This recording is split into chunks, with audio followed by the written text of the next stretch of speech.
I am Doug Friedman. And I am Meredith Levy. And this is Your Mental Breakdown. The podcast starring us. Starring us again. I haven't seen you in a while. I know. It's been so long. I haven't seen you all year. Oh my God. I had to think about that for a second. Right?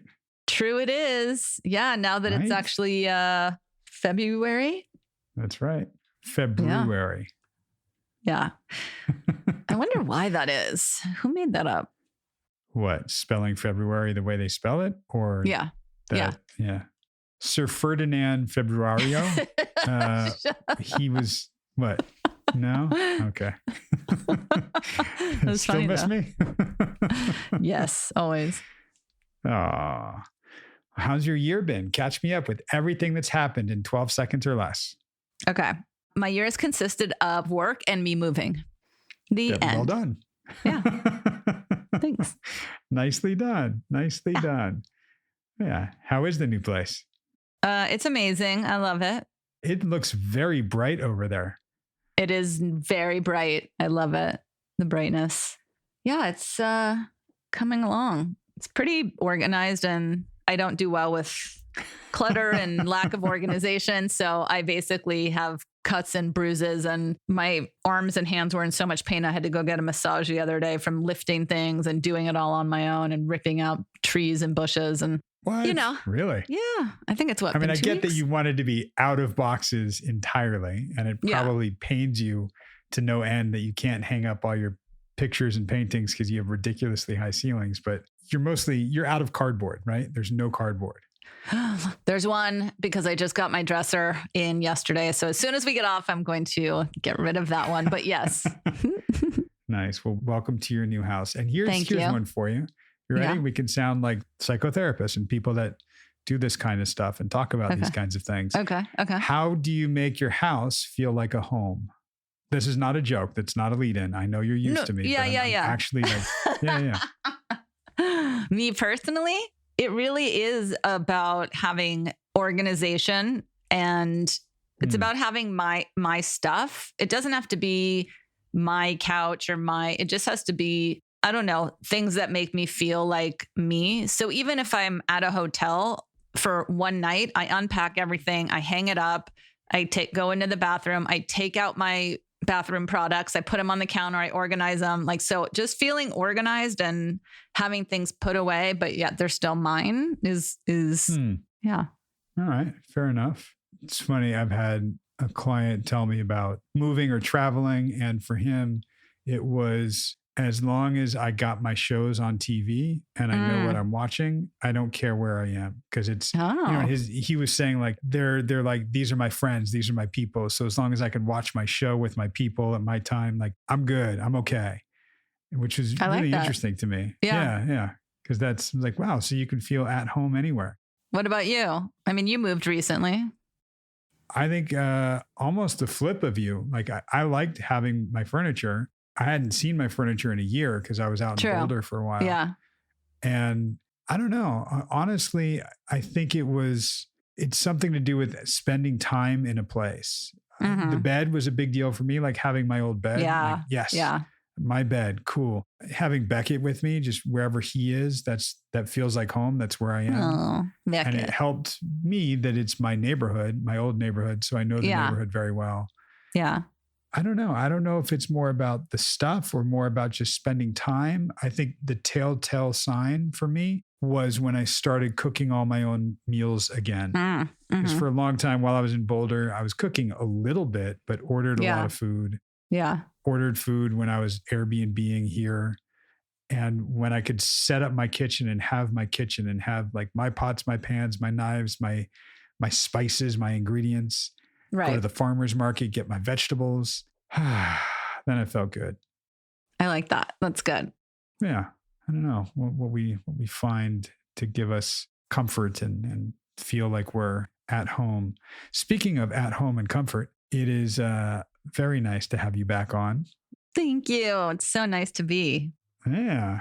I missed you guys. It's cool because I think you've got a little catching up to do. Well, we had some catching up to do. I know. We chatted for a while before this, but I think it's cool that you get to pick up after having not heard Drew or Sarah for a while. And we're doing Drew now. So picking up with him, and it's a good, this is a shorter session.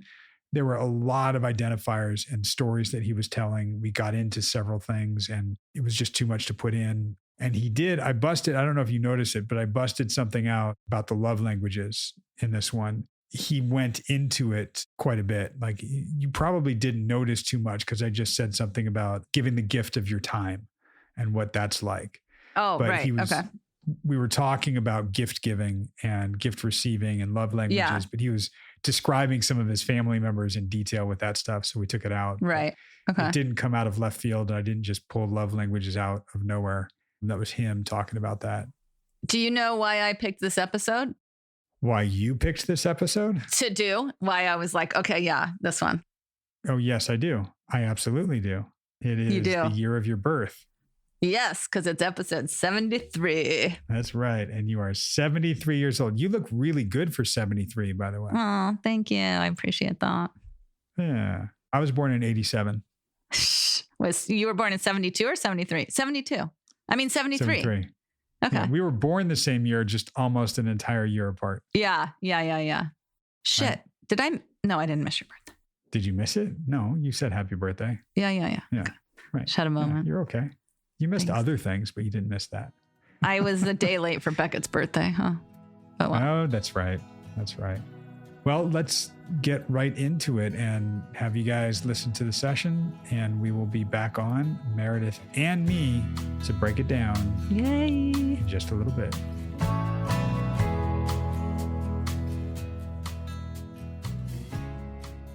I love the way I was raised. My parents are amazing. But the way I was raised was a lot more, here's $100, go figure it out, than, hey, we have nothing, let's figure it out together.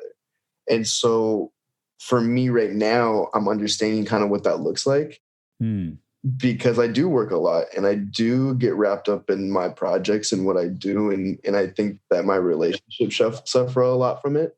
Right. And so finding that balance of what's important to me, not how I was raised or the groundwork kind of I have right now of, I'll just buy him something or take him on a trip or Band-Aid that, it'll be okay.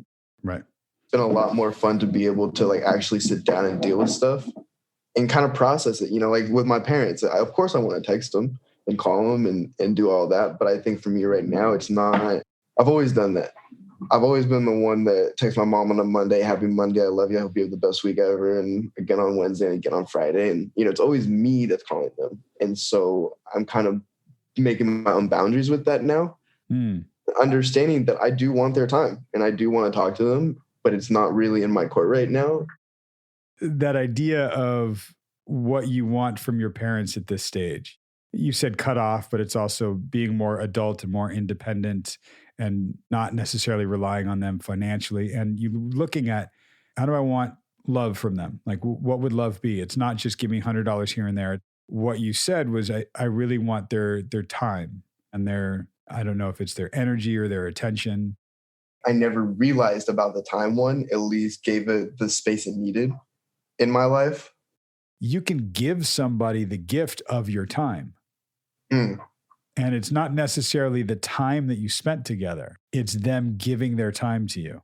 I think if somebody gave you their time or gave you an act of service, not just doing the act, right, but it's giving that to you and showing you that they can do this and they will do this for you. Yeah. I see you nodding your head. How does it feel for you when you do that and someone acknowledges it? How do you like it to be acknowledged? How does it feel? Ooh, I actually don't. I usually don't like the acknowledgement. I usually kind of pass it off. On my end, I don't want to do it for the recognition. I don't want to do it because, you know, I'm canceling meetings to be there. I just want to show up for myself and help you. It's not what I'm canceling. That's not, because I don't want the recognition of that. I really don't like that. Yeah, I want to dig into that a little bit. That sounds like two very far ends of the spectrum. Right. Which is, you said it in both ways. with your friend doing something for you, with you doing something for a friend, don't worry about it. Right. On the other end is, yeah, I gave up all of this in order to be here. Yes, it was a huge deal. What do you think hearing that laid out that way? I think that's the perfect way to kind of describe me, is that I have that. I have kind of polar ends.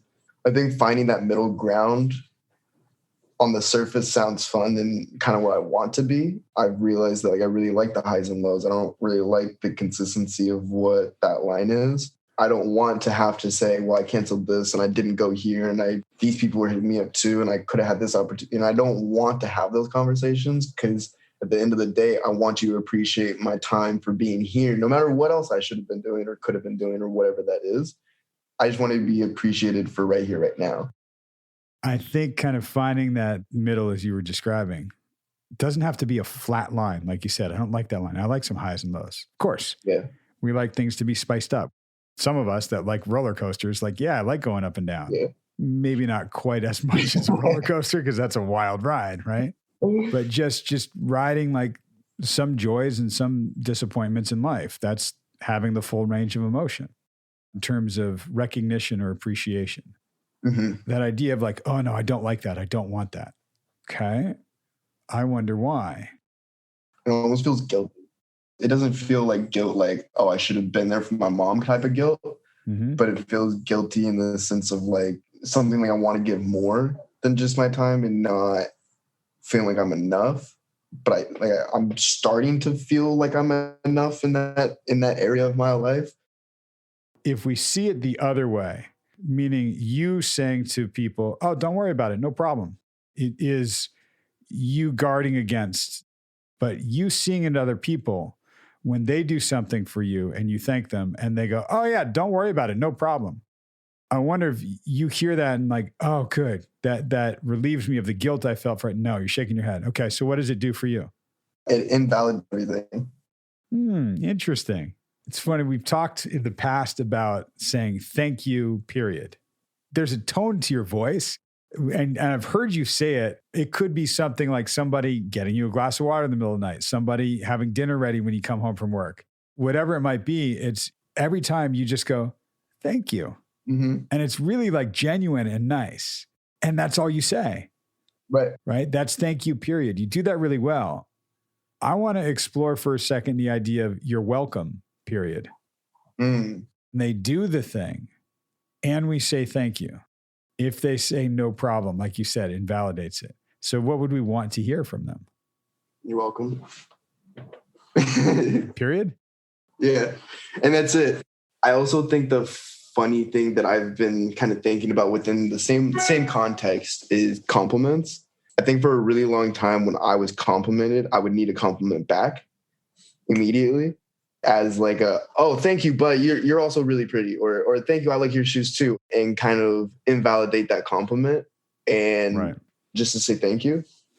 I appreciate what that is and not have to feel like I needed to do anything back or anything like that. And I quickly realized when people were genuinely complimenting me, when I just said thank you, like it just kind of like continued the conversation. It was super like natural and like it was great. When I just said thank you and they weren't just complimenting me or wanting something back or some sort of something, that's when it always got kind of like weird or there's conflict. I find it too when I compliment and I get that instant compliment back, it invalidates my compliment. Yes, exactly. And like with girlfriend, I think that's a great example with it. I mean, I would sit there and be like, dude, you are so pretty. And she'd be like, oh yeah, you're so handsome. And I'd be like, no, seriously, stop. Like, and I would stop her. I'd be like, I'm not looking for you to say something back to me. Like, you need to understand how pretty you are right now. And like really sit in that moment and be about what that is. That's a great example. And it's something that we're not used to. It's essentially saying, I see you. And there are some people that don't like being seen, that feels uncomfortable. They're not used to that. I remember once years ago, my wife made dinner. I washed the dishes. And she said, oh, thank you for washing the dishes. And I got mad. I was like, of course. What are you talking about? Yeah. you cooked, I washed. That's the deal. That's what we do. And she's like, I know. And I'm saying, thank you. I'm like, well, of course I would do that. Well, who do you think I am? And she goes, honey, I know who you are. And I'm saying, I appreciate you. Yeah. Yeah. And I love that. I love that. Right. Like, even for me too, I think I get so caught up in what's going on that I'm like, well, of course, like, this is who I am. This is what I'm doing. Mm-hmm. And I think a lot of times I'll even invalidate a lot of compliments given at me because of my own confidence comes to mind, but I don't know if that's the right word. I think that like when people compliment like what I'm doing, and I was going to send you a picture the other day. Now I'm thinking about this pause. Just because, so you understand where I'm at too. I mean, I wouldn't be able to have done what I'm doing now if we both didn't put the work in over the last 2 years. I would not be here doing what I'm doing from a huge scale of different reasons. But I just wanted to really say thank you. And it feels really good for me to be here and kind of see what I've been able to produce. And I mean, I'm blown away by it, which feels really, really good. And I also wouldn't have been able to say, it feels really good for me to be able to create this. I would have definitely thrown it on somebody else. It was really nice in that moment to be able to give myself a pat on the back and feel good about myself for doing something for once, not my mom being like, yo, check this out. What do you think? Right. It felt really good to be in that moment. So I just wanted to share that with you because I was definitely thinking about it. Yeah. Well, let me say this. It's very apropos for how we're talking right now. You're very welcome. Thank you. What's interesting about this is, I have to fight off that part of me that goes, well, you did the work. I was just, a little bit like, or make a joke like, well, yeah, that's why I'm getting 10%. Right. Yeah. And the reality is you're thanking me. Mm-hmm. And I'm saying you're welcome, which validates you thanking me. If I do anything else, it will invalidate it to some degree. And it's crazy we're talking about this because like I deleted the text and I was like, no, like he'll understand like one day and like I'll tell him, eventually. So it's just wild that we're having this conversation right now. Because I mean, this was yesterday. Right. It's a crazy feeling to know that I'm doing this for me and quote unquote, air quotes, by myself and with a full community around me. And the perception change that I've had over this, I would say over the last year of like, I am doing this by myself and with everybody else with me. That's part of doing it by myself. I'm not necessarily relying on dad or mom or a girlfriend. I'm doing it and I'm doing it with this support around me. Right. The best leaders are not the ones that know all the answers to everything all the time. They're the ones that get the people around them that have the answers, that can look something up. It's not you're lacking something because you needed support. Yeah. It's what I think true strength is knowing where you're weak in places and getting support for that, not just strengthening yourself so I don't need anybody ever. Right. Yeah. Well, and like what a life that is. I think I've tested that. Yeah. And it's very lonely. There was a place for that part of my life for sure. Is it safer doing it that other way? I won't rely on anybody. I'll do it myself. Not a no. I won't let you down. I won't show you that you can count on me and then I'm going to disappear. I won't abandon you. I won't. Yeah. I think going back to our highs and lows conversation, that's kind of the middle ground where you're kind of doing it all by yourself and it, like you don't really feel anything. So there's not really good, but there's not really bad. And it's kind of like, but you're getting by. I think now the community and understanding what that is that's allowing me to experience the highs by myself, but sharing it with people. And then same with the lows. I'm going through the lows by myself with other people. Cool. It's having that full range and allowing that to yourself. As we talk about appreciation and being able to say thank you and being able to say you're welcome, period. That's then allowing that to be what that actually is and not trying to keep it in that safe zone, that comfortable zone. It served a purpose for a while. And now it doesn't. It makes me think about what it's like to be on the flip side of my invalidation. Like when I don't create the space for them in a thank you, I think I want to do a better job of being able to, to validate people's emotions. So I think mine are so important to me that theirs need to be important to them too. Which will validate it even more so for you too. It'll reaffirm and confirm that for you, and affirm it, all the firm words. I just feel very lucky to have the community I have in my life. And I think it's taken me a long time to get to this point. And it's not that I wasn't aware of it. I'm just understanding it better now. It will be interesting to see the progression of this too. Like thinking about it in terms of thank you period, you're welcome period. Right. Because it's again, two ways, you saying it and you hearing it. Right. You're going to pay more attention to it, especially like you've got a good group of people around you. Apparently there are good people in LA and you have some of them around you now. A couple. What you attract in your life, like who belongs in your inner circle, is no accident. It's a function of your integrity, your authenticity, your vulnerability, and your emotion, for sure. Right. And when you hear these people in your life doing things for you, I think, like I said, you're very good at saying thank you in a real genuine way. Mm-hmm. I think you'll hear it from them if they're able to say you're welcome. And you're nodding and smiling, right? Because I think you can hear them going, oh, don't worry about it. Oh, no problem. Oh, of course. Yeah. Like I gave you in the example with my wife going like, yeah, I know that. And I'm saying I appreciate you. Yeah.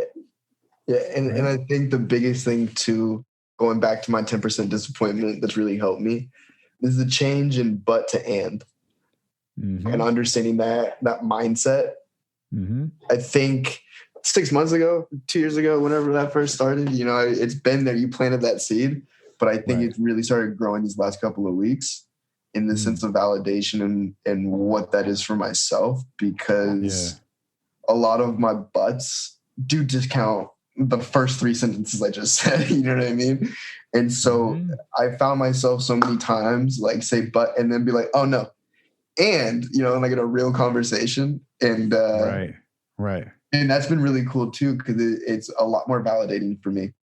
I love that you're recognizing that. And you're right. I do plant that seed, and I don't care if you say and or but, like that doesn't matter. It's what you just hit. Like, oh, wait, that invalidated those first 3 sentences. Let me go back and say, this is true and this is true. Right. It validates it for them and for me. Right. I see you doing that. I see you walking our talk, but you really are doing it and putting it in practice. It really fits your character, like what we're talking about today, because that idea of showing appreciation and receiving appreciation. I'll spin it this way for a second. Mm-hmm. I hear part of that from your values as that's being a good Christian. Mm-hmm. I mean, that's part of who, oh, look at that smile. I mean, that's part of who you are and how you are. It means something to you in that kind of context. And this is one of those things of doing something when nobody's looking. Right. Well, and it's funny that you threw Christian at me, because in my head, I want to spin it one more time. Yeah. I almost see it as the same as forgiveness and validating what that is. And I think twofold story, example, my mom, right? I think part of me has forgiven her, but I also think that I haven't worked on forgiving myself. And I don't think I've worked on the idea of her forgiving me in whatever context that is. I'm not sure yet. But I think that's kind of another, like the guilt word. A lot of that stems from I can forgive people, but I struggle with them, the idea of them forgiving me.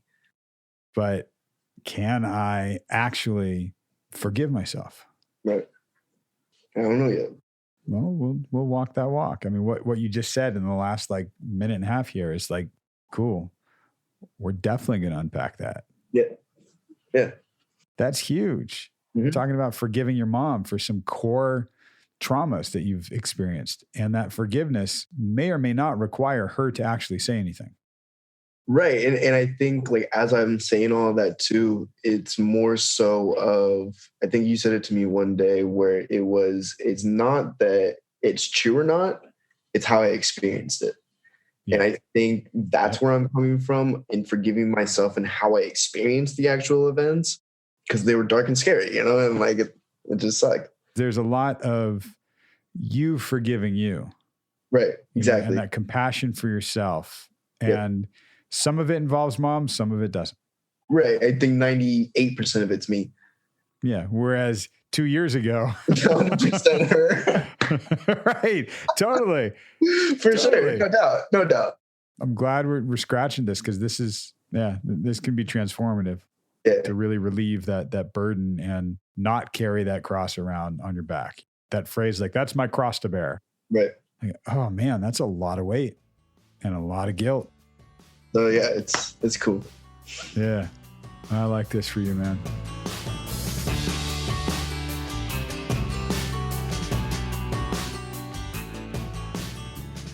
And we're back. We sure are. No? It's so nice to be back and hear Drew.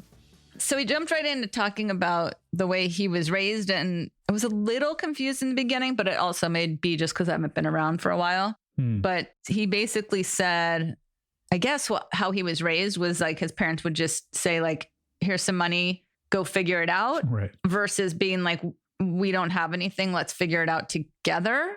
Right. But my question is, like, why would they have said that? Because they didn't not have anything. They did have stuff, right?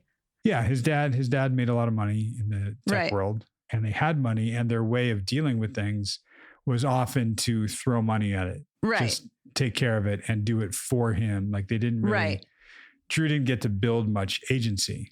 Right. So he was saying it wasn't that we had nothing and had to figure it out together, but they could have still had money and said, let's figure it out together instead of just throwing it at him, I guess is the... Right.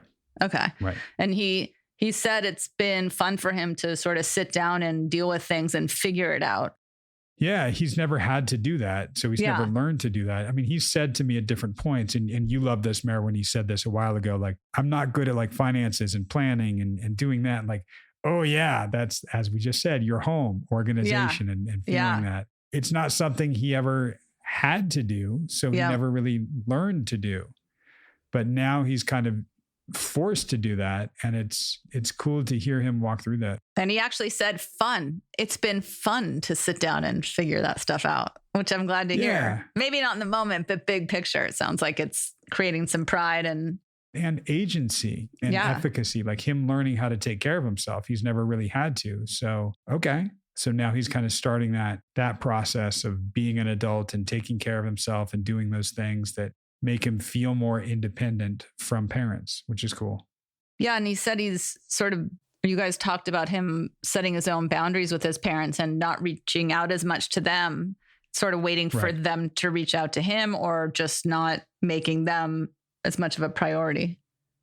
Yeah. And part of him being the people pleaser, which we talked about a great deal with him, that he's so used to putting on the cape and taking care of everybody and taking care of parents. He would also text his mom nearly every day with like a, hey, how you doing? And he realized a lot of that was to get her to contact him, to text him back, not just trying to save her or rescue her, but he was looking for that.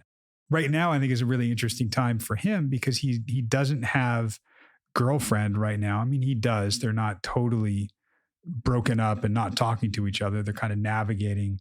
He's navigating how he wants to have her in his life and seeing what that looks like. But he's not relying on someone else to fill his life, to take care of him, to do these things, to be there. He's building his own sense of ego strength. Right. I'm not sure exactly how this came about, but there was a part of talking about not wanting the acknowledgement and the recognition for the stuff that he's doing, and how it was like, oh, it's not a big deal, or no, I gave up everything to do this for you, trying to find that middle path. But what I loved, it made me think so much, but I loved the thank you period, you're welcome period. That's it.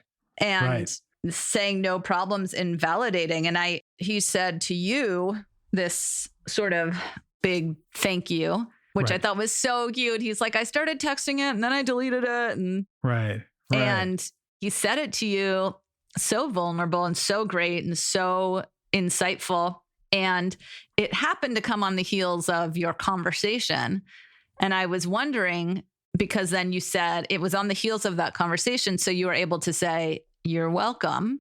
And you threw out there like, well, I could have said, oh, well, it's your work, or, oh, you did it. Or, Right. That right. is exactly what I do with my clients. When my clients, Hmm. often I get like Right. these big, deep thank yous and I couldn't have done it without you and blah, blah, blah. And, you changed me or whatever. And I always say, well, we did this work together, but then I'll say, but it was mostly you, or I'll say, you don't have to thank me or something like that. And I realized as I was listening to you guys, like, oh shit, right. that is invalidating. Totally is. And we don't realize it. We think we're doing the nice thing. Yeah. By just saying, no, you did the work. And I feel very, very strongly about that. And it was cool. It was no coincidence that it came on the heels of us talking about it. Right. Because it was fresh as we were talking. So of course it made sense and he could see it. And me just saying, you're welcome, period, was, I think, very validating. And because I then got to say, well, look, it's sort of like how he loves the 10% disappointment. I'm like, sure, maybe I'll take 10% credit for it, but 90% is you. It's owning the 10% as a therapist, like really going, yeah, you're welcome. Yeah, I did guide you. I did help you out. That's awesome. And you did a lot of work also, both pieces, because I think it does validate what they're doing in terms of the compliment. There's two layers there to me. There's the being able to give them, well, probably like 22 layers, but there's the giving the compliment and having somebody take it so it's not invalidated. Right. Then there's highlighting that they did work too. It wasn't just me. It's a lot deeper than that, but I love that he got it right away. And what you didn't hear, a lot of what we cut was one of his buddies was helping him out with something. He was telling his buddy like, oh God, I'm sorry. You've got to drive like an hour and a half this way, then an hour and a half back. And you've got to like be in the car trailing me. Cause he was I think Drew was taking a car out to somebody and he had to have his buddy follow him. Oh, right. Drop the car off, then drive him back. Right. And then they changed the day they were doing it. And it was wild, but the buddy was like, yeah, no problem. I'd be happy to do that. And that's what kind of started the conversation. And Drew being able to say thank you to the friend, right? And the friend being able to just say you're welcome. That's sort of what got us to this place. And when I flipped it on him, it was like, how are you at taking a compliment? Right. Nope. Doesn't happen. Right. Being able to say you're welcome, period, is also, I think, modeling for somebody how you can take a compliment. Yeah, I think that I'm really actually going to start working on that, literally saying thank you, period, and you're welcome, period. Right. I do that with my clients. It's usually with the but and thing, which he also brought up. But I'll say something like, they'll say, yes, I mean, of course I did it myself. And I'm like, period. And then I'll say, do you want to start a new sentence like in a few minutes? Is that what you want? Like you want to start a new sentence? Because this is a whole separate sentence. Right.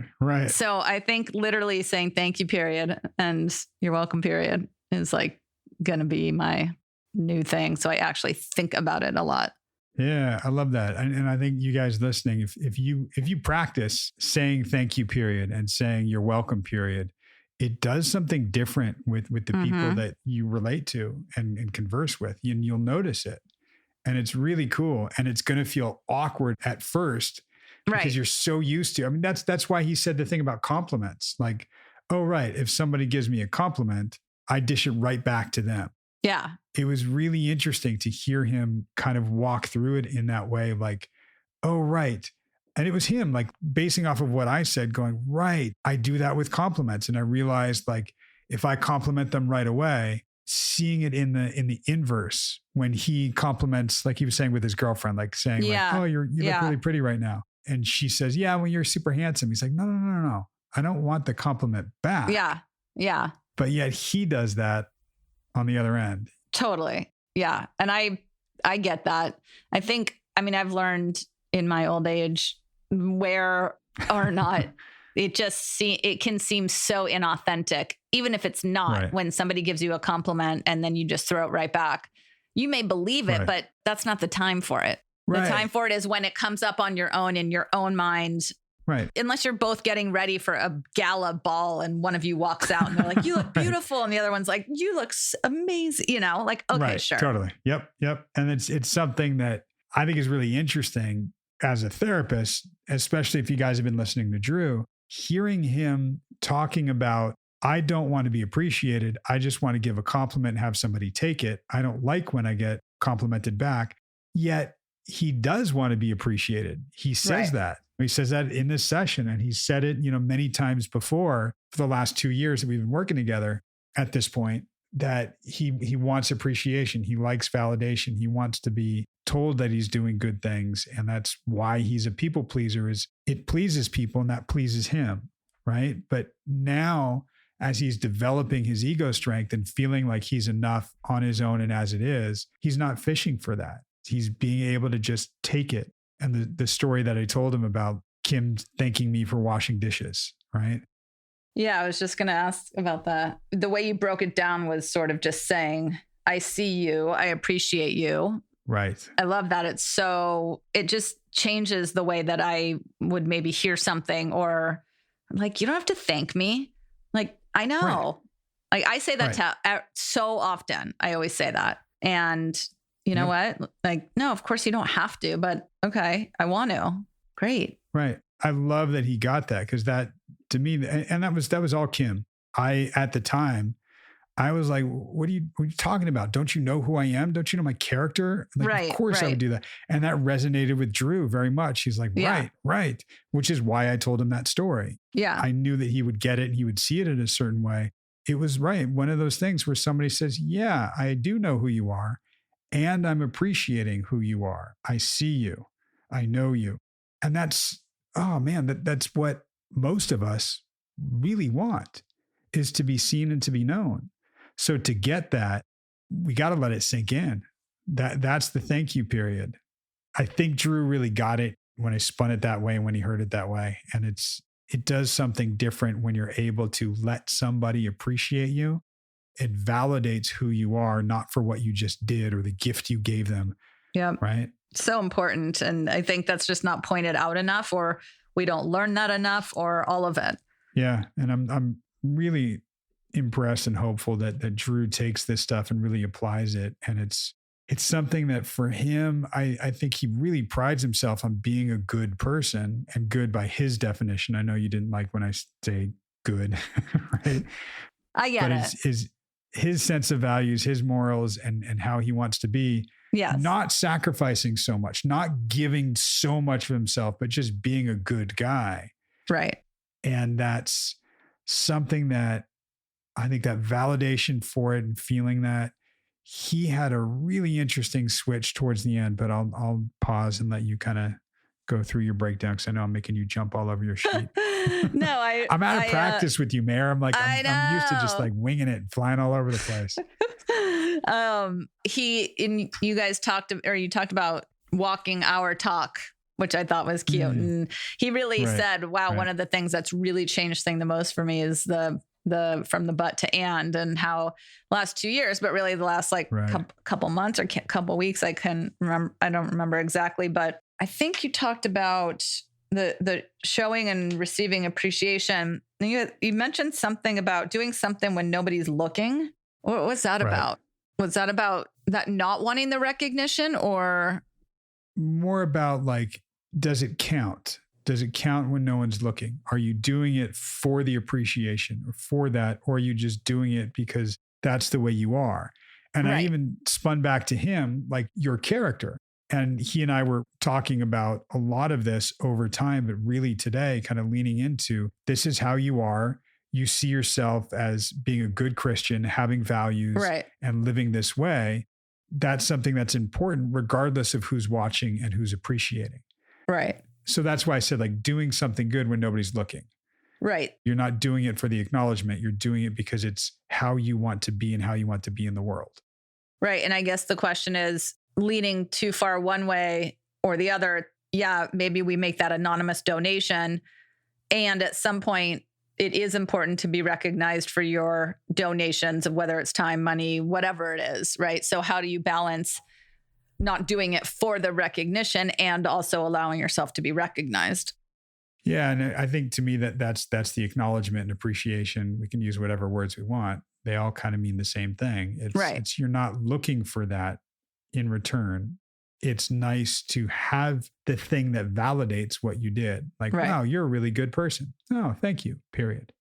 oh, thanks. But, anybody would have donated. Like, nah, no. Yeah. It's when somebody pulls 6 puppies out of a burning building or, whatever it might be, like, Right. and they get interviewed on the news and they just go, well, anybody would have done it. Like, no, they wouldn't. No. And if you're a fireman, I guess it's different, right?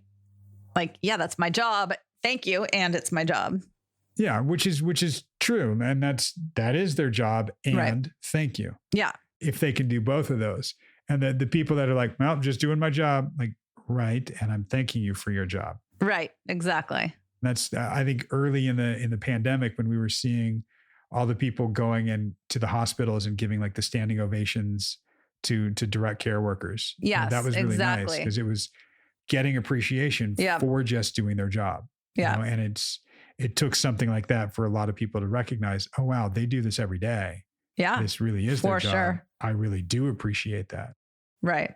And I guess at the very end, you guys touched on forgiveness and that he was talking about how he can forgive people, but he struggles with the idea of them forgiving him. And then you guys talked about forgiving yourself, which maybe leads into a bigger conversation at some point or not. I don't know.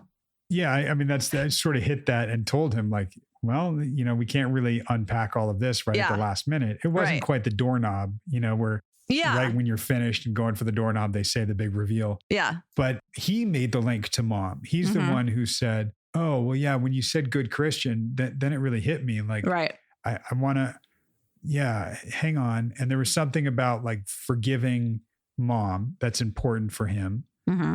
And he was realizing like, I still need to forgive myself. I haven't done that yet. I'm still holding like a lot of guilt and I don't know, I can forgive people, but I don't know, forgiving me, like, okay. Right. And that's where I said the thing about we'll be able to walk that walk or walk that talk or talk that walk or talk that talk, any of those. Either of those, any of those. Right.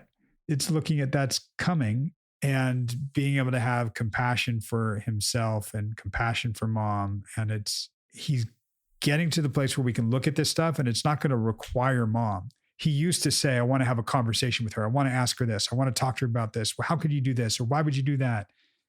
And getting to it now, when I was saying like, we're almost 2 years in, 2 years ago, he was like, oh, it was 100% her. Like, right. It was all her. Right. Oh yeah. Now he was like, yeah, it's like 98% me and 2% involves mom. Like I see that now. That was great. I like that. I love that he's seeing that that's the work that we're going to do still is this, but it doesn't require mom. Right. Good stuff. Good stuff, Drew. Yeah, it's cool. He's growing, cool. Man. He really is. Well, the two of you together, unstoppable. Yeah. Well, you'd think, and then something kind of throws a big bump in it. You'll hear it. Really? In about a week. Yeah, really. Okay. That's a true. I just gave a true, not a spoiler because I didn't say what was happening, but yeah. But you didn't make it up. No, I didn't make it up. Something goes down. Okay. And I don't want people to be like, oh my God, what happens? But it's, there's some stuff next week. Okay. Well, we're all looking forward to it, myself included. Yeah, it will happen. Come on back. Well, I guess if you're on the Patreon, you are definitely coming back because you paid for it. So get your money's worth. Yay. Cool. Thank you guys. We'll be back at you next week. And Mary, good to have you back. Thank you. Bye. Maybe someday. Maybe someday.